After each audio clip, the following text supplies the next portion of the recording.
City কর্পোরেশনে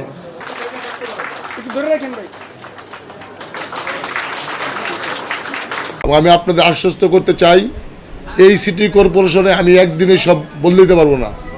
তো আমি চেষ্টা করব একজন মানুষ যেন এসে মনে করে এটি তার সিটি কর্পোরেশন। এই সিটি কর্পোরেশন মালিক সে, এই সিটি কর্পোরেশন মালিক এই নগরের বসবাসরত ট্যাক্স পেইং সকল মানুষ এই সিটি কর্পোরেশনের মালিক। তা আমার চেষ্টায় সর্বত্র থাকবে। আমি এই শহরে জন্মগ্রহণ করা, এখানে স্কুলে বড় হওয়া, এখানে পড়ালেখা করা একজন মানুষ। আমার চেয়ে এই শহরের প্রেম আমি মনে কারোর থেকে কম, বেশি না হলে কারোর থেকে কম হওয়ার আমার কোনো কারণ নেই। আমি চাই যেন আমার সন্তানদেরকে মানুষ কোনোদিন না বলে তোর বাবা এই শহরটাকে এই খারাপ অবস্থায় রেখে গেছে।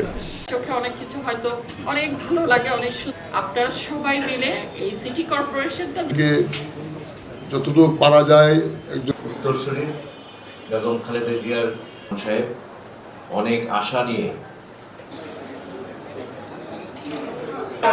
ভাই ভাই